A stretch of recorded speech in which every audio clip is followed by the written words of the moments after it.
Welcome back to another edition of Strengthening Oklahoma. And this edition of Strengthening Oklahoma is brought to you by Pub W.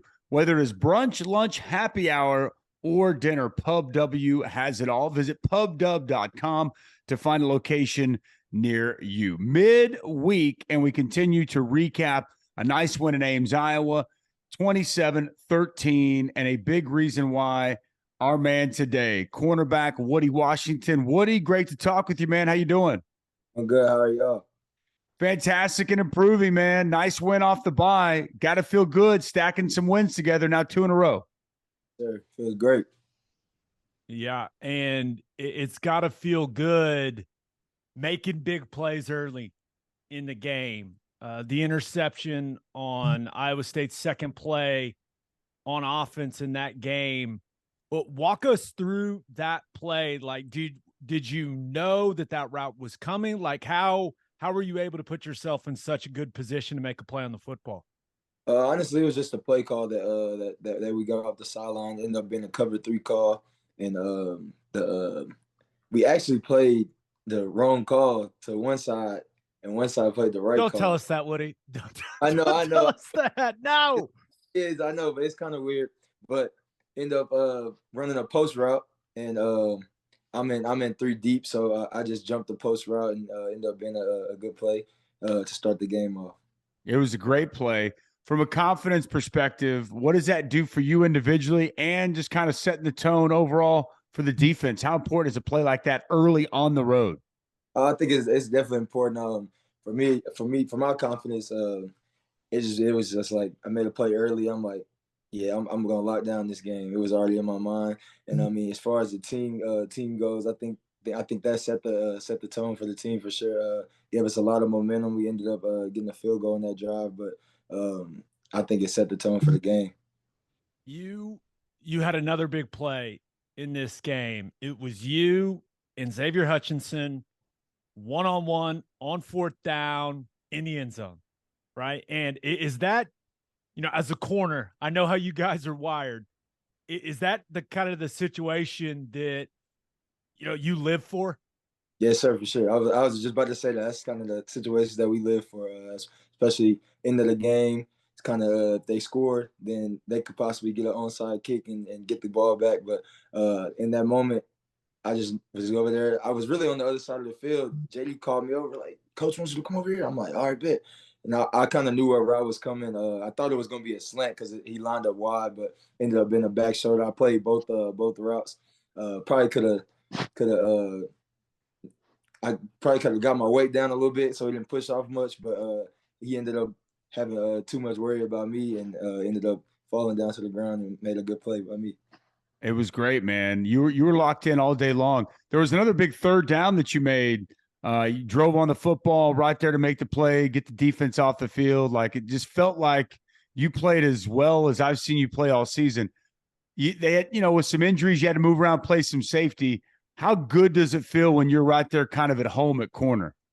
It feels great. I mean, like you said, it's my home. So, I mean, I've been playing corner since high school and came in as a corner, ended up moving to safety, but I've been a corner since 2 years ago. So it's been good. So looking at, the game plan, and you think about executing a game plan during a game, I got to imagine that the plan was shut their run game down and make Hunter Dekkers throw it a bunch. And he ends up throwing it 57 times. Ooh, I didn't know Was that one of those things where, and I could just tell by your reaction, maybe you didn't know it was that many, but how good does it feel for you and for the entire defense to execute a game plan? I don't want to say flawlessly, but at a very high level. It feels great. Like you said, we executed a great game plan. We came in the game knowing we had to stop the run, forcing them to throw the ball, and I think we did a great job with that.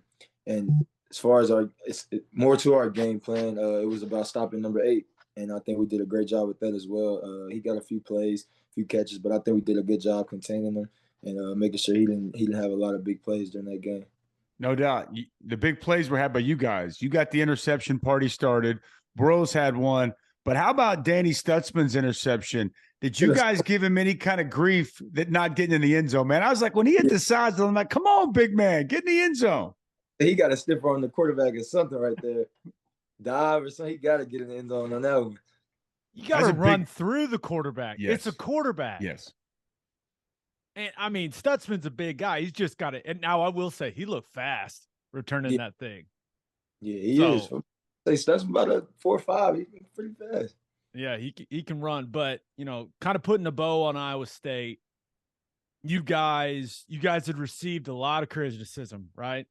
Over the last, month and a half of the season with the way you guys have played on defense. How good did it feel post game to put a good performance out on the field, man? It felt great. I mean, for me to play well as an individual and also as a team, I think it was good for us, and I think it gave us a lot of confidence going forward. We got a good team against Baylor this week, so we got a good test. It's exactly the way you want to feel and how you want to come out after a bye week. Job well done by you guys. But like you said, the job isn't finished, and you guys want to continue to keep getting better.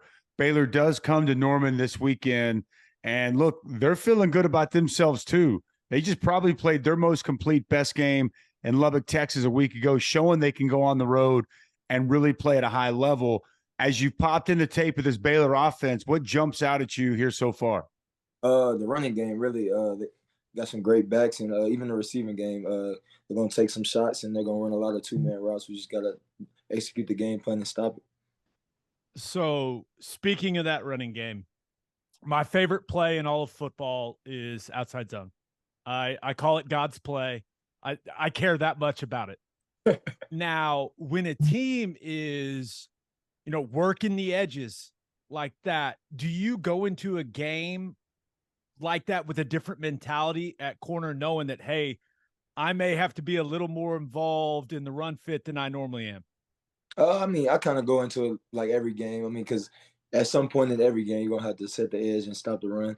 And so I just go into every game with the same plan. But I mean, this game will have to be a lot more physical, especially at the tack of a point, because I'm gonna be getting blocked by a lot of linemen, not much of any receivers. So, got to definitely go into the game with a more violent mindset.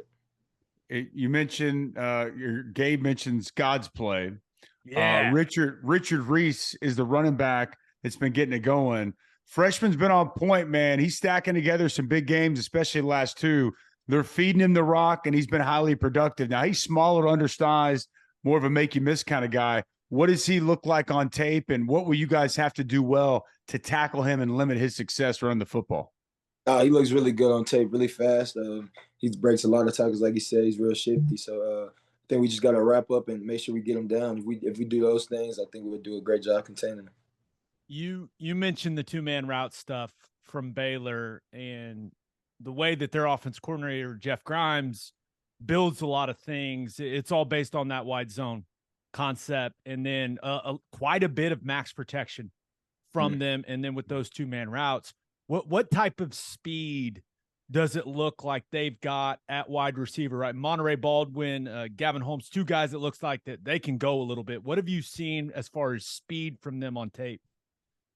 Honestly, I know the last couple of years they kind of had a track team. I think they're a little slower than they have been the last couple of years. So it'll be a little easier guarding them down the field. Really just got to get hands on them at the line and try to just play as good as we can against them. I would say the slot number 80, he's a faster guy, but the two outside guys aren't as fast as him or as fast as they have been in the past. Yeah, what about? Yeah, because remember, Tyquan Thornton was that guy, and he went and ran what he ran like 4.2 at the NFL Combine. The guy could absolutely fly. They had like 3 cats running sub 4.4s at Indy last year. DBs, receivers, they look like a track team, just like you said, Woody. They've also got tight ends. They utilize their tight ends quite a bit off that run game. We know about Ben Sims. He's kind of been a mainstay, but also Dabney getting involved as well. I want to say they're over 40 catches combined with their tight ends. How important is that aspect of when they're running the football and they play action, not to forget about or lose those tight ends in the pass coverage? It's definitely going to be important because they do a lot of chipping and they do a lot of wash slips. So they'll throw the ball quite a bit to the tight ends. We just got to be ready for it. make sure we get them on the ground. So Blake Shapen, he's an interesting player, their quarterback.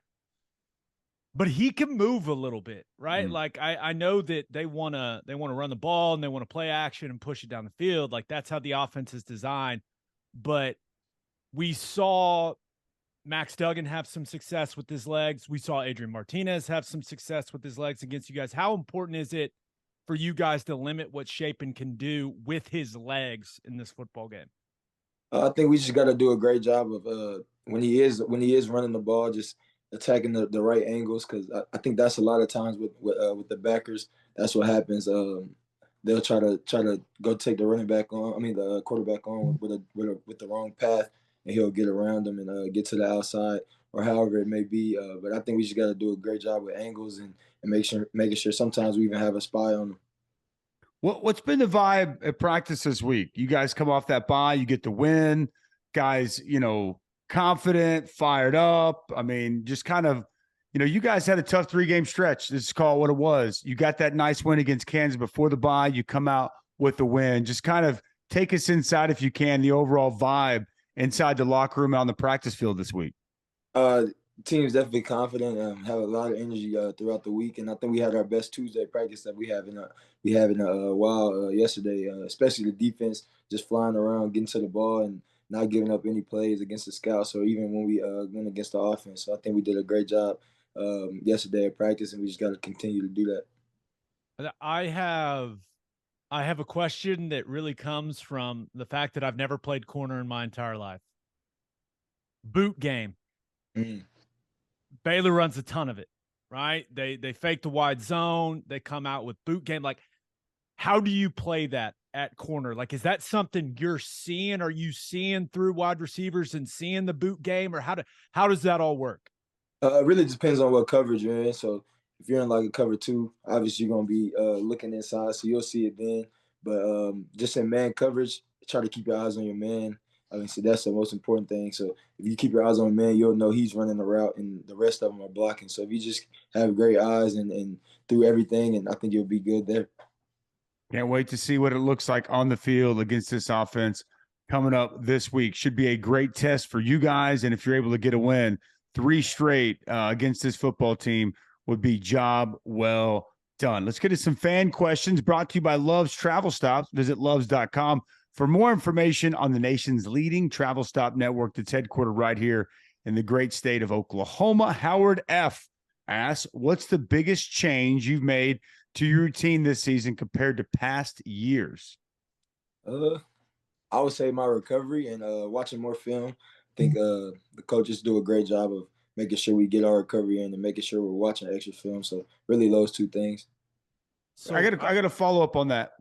Time-wise, what do you spend on both? Like, what do you think you spend working recovery? What do you think you spend watching film? And how much film do you watch outside of when you're there with your team? You guys get iPads, you get a chance to watch it at home? Yes, sir. I'm about to say 8 o'clock every morning, I go up, watch film for about 45 minutes before I go to class. And then say after that, I'll come back at like 1:30 to the school, watch until we have meetings. So that's at 2:30. And then whenever I get home, I'll watch a few clips before I go to bed. And then as far as recovery, I just try to get it throughout the middle of the day, like right after my class or right after I go to the academic center. I'll stay in the recovery room for about 30 minutes to an hour. He would never watch film during class. Woody would never do that. Never. No, but the amount of time you guys put in, obviously Dusty and I are fully aware of the commitment you guys make, and it doesn't go unnoticed, man. That's how you end up playing some better defense in Ames, Iowa, which we loved seeing. Now, this last one is an interesting question. Stephanie L. She says, this question stems from a Dusty Dvoracek tweet. When is the proper time to start listening to Christmas music? So I think this is the debate, right? Halloween ends. Some people, they just don't care about Thanksgiving. Woody, they just fire up the Christmas music. They're awful human beings, Woody. Those people, don't be one of those people, Woody. I hope that you respect Thanksgiving the way that you should respect Thanksgiving. I hope. Yeah, I would say shoot, my birthday's in November. Actually, it's today. So, Oh, happy Happy birthday! birthday. How thank that. old? So I'm 22. 22. I was about to All say, right. if it's Deuce, 21, 21st birthday on a Wednesday of a game week, that would not be very fun. Uh-oh. 22. But no, Christmas music. I would say honestly, December 1st. That's when I start listening to it. I would say because that's when all the movies come on. You know, they got the ABC 1 through 25. So I would say the December 1st. You've heard it here, ladies and gentlemen. Don't break out the Christmas music before Thanksgiving. Heck, I said the end of November. What he's saying, wait till December 1st. Either way, November 1 does not give you the ability just to start cranking Christmas music. Come on, man. Everything has its time. Everything should be given its opportunity. And Thanksgiving, we can't forget about such a great holiday. Woody, best of luck this week, man. You guys got Baylor coming in. It's a midday kick. Got a couple more days of preparation to get yourself ready, man. Love what you were able to do last week. Hope you and your team can build on that. And we can talk to you next time about continuing to stacking good performances and big time wins. Yes, sir. Thank you. All right. Well, thanks to Woody for joining us. And now it's time for me and my man Gabe to break it down. The breakdown brought to you by the Oklahoma Proton Center. It's one of the top cancer centers in the region using state-of-the-art proton therapy. Oklahoma Proton Center, more than a cure, quality of life. Great to chat with Woodi Washington there. Thought really, Deshaun and him, to me, were the biggest impact makers defensively in that game on Saturday. And I think that early interception, I mean, we're going to call it interception because that was the call. Fortunately, it was called that on the field. May have touched the ground a little bit, but he had control. The ground didn't affect him having control of the ball. I'm sticking with that. It was one of those that it's a good thing that it was called that on the field. I don't know if it wasn't what the outcome would have been, but it doesn't matter. It was called interception on the field. There wasn't a good enough angle to overturn it. So the play stands, it goes in the stat sheet, and it helps Oklahoma have a big play in great field position to kick that game off. But I do think that a play like that it's impactful. It gets you off to that good start. It gets the confidence going of the individual, of the entire team. And they really kind of ran with that for the rest of the ball game. We talked about this quite a bit on Monday, but it was just what the doctor ordered. Oklahoma's ability to stop the run and really to be able to take the football away and get off the field in crucial downs. So, again, Iowa State is not a juggernaut offensively, but Oklahoma defensively, I thought that they won that football game, and they did to an Iowa State defense what they should have done, and they had a ton of success. And I hope that pays dividends this week and the weeks up ahead. I'm with you, and it's going to be interesting. And clearly, it starts with Baylor this Saturday. Was that the game where we look back and say, hey, that's where the defense turned the corner? Right? That's where things started clicking. The system started making sense. That's where they started playing some better football on the defensive side. That's my hope. Sure. But I tell you right now, this Baylor offense is way better than what we just saw from Iowa State. Yeah. The system's more organized. It challenges you. It stresses you in completely different ways than Iowa State's system does. And although we saw this defense play the run really, really well against Iowa State, that's a bad run game. That's a bad O-line. That's right. This Baylor group, a lot of veteran guys up front who I actually think haven't played great this year for what I expected from them, but that running game is way more challenging. And everything that they build off of it really stresses you as a defense. So this is a big test for this defense. I think this is a good game to look at and go, okay, where's this defense at? Where are some of these young guys at that are playing huge roles on this defense? I'm excited to see how they play in this game. Like, I'm not sure how it's going to go, but I'm excited to see how they respond to this challenge. Yeah, you asked if we, is this the turning point? Ask me in a couple of weeks, if Iowa State was, because, I don't want to get overly excited just yet, because they're going to be challenged quite a bit. Richard Reese, man, he's a nice little player, and he's listed at 5'9". I think he's about 5'8". He's about a $175, $180. But man, he is quick. He is shifty. He'll make you miss. He presses the hole hard, and he's got excellent burst. So it's going to be a challenge for Oklahoma. Last two games, they've handed him the rock quite a bit. He's got over 60 carries the last two games, and each of those games, he's over 300 yards in those two games, and 5 touchdowns. Like, he is really playing at a high level. It is a veteran offensive line, 4 starters back from last year. Connor Galvin's kind of the name that most people probably saw in the preseason, but I think you're right. I don't think they've been as dominant as what most people anticipated this year. It does kind of feel like they're figuring it out, though, the last few weeks. And I think part of that is that they figured out their best running back. And it's this true freshman who's now really starting to get more run throughout this offense. And it's all based off the wide zone, and that's where you get the boots right off of that. Play action pass is going to be so crucial. And Gavin Holmes is a good player outside. But the part of this that worries me, it's stopping the run and not allowing the tight ends to take advantage of you. I look at those 2 tight ends and over 40 catches between the 2 of them. Sims has got size, and just when you can really run it and you can sell that hard play action, you kind of lose track of those guys. And I know that they're big body guys, so it's like, how do you lose track of them? Because they'll do a really good job of selling, blocking initially, and then they sneak out, and all of a sudden you overcommit and you're a step away. You pointed out, talking with Woody, Blake Shapen is really good with his mobility. Like, he on the boot game, just kind of sliding, moving around, keeping his eyes downfield, and still being able to throw the ball with accuracy. That's the 2 aspects to me: tight ends in the play action game, and just overall being able to limit what they want to do running the football. It's going to be a big challenge for this Oklahoma defense. Yeah, because if you can do those things, right, if you can limit that run game and count Blake Shapen's ability to use his legs as well when you talk about the run game. I mean, he's a better athlete than a lot of people realize. But if you can force Blake Shapen to be a drop back passer, you're in good shape. Yeah. Right? You're in good shape. So that is where, that's where the game's going to be won or lost for this defense.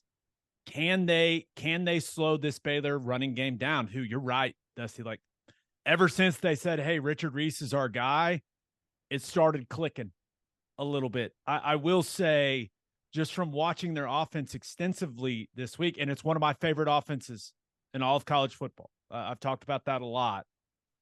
They've given up more negative plays this year in their running game. Mm-hmm. Guys giving up penetration, negative yardage runs. Oklahoma needs to have a lot of those, right? Need to play with, speed and power out of their stance along that defensive line. I think playing a 4-man front makes a lot more sense against what they're trying to do offensively than a 3-man front. I think attacking instead of sitting and kind of reading and reacting is the best course of action here. You gotta penetrate against this zone scheme. That's what kills all of this. So we need to see, 8, 9, 10 tackles for loss in this game from Oklahoma's defensive front. At 8 a week ago, I think that's kind of you need to be there or better in this game, just like you said. And for people like wide zone, that wide zone, that stretch play, the offensive line wants to get you as a defensive lineman turn and running. They want to create space. And then you've got a small shifty back with vision who can find any crease along the way, and he can cut it back and then hit it downhill. Once he's able to press, and he sees that crease, now he gets downhill and he goes. When you penetrate, it limits his ability to do that.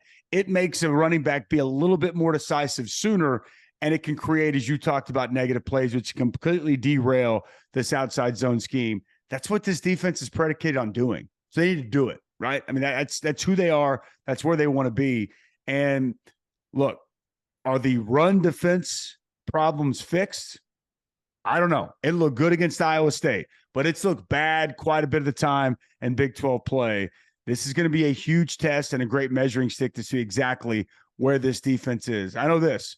I want Deshaun White to be flying around and playing at the same level he was last week. I like the rotation of defensive linemen, fresh bodies out there. They're going to need those fresh bodies against a solid Baylor front. We'll continue to break down this side of the ball on Friday as we wrap up this week's edition of our Strengthening Oklahoma. We look back at Iowa State and obviously preview this big game coming up here on Saturday in Norman. As we mentioned, thank you to Woodi Washington for joining us here again today. And a big thanks to Muse Growth Strategies for continuing to help us spread the word about Strengthening Oklahoma. Reminder to subscribe to the podcast on YouTube or wherever it is that you listen to your podcast. You can still get involved at strengtheningok.com. Thank you to the subscribers, both on YouTube as well as the people there at strengtheningok.com. And man, it's crazy that we're already in the month of November. And you know what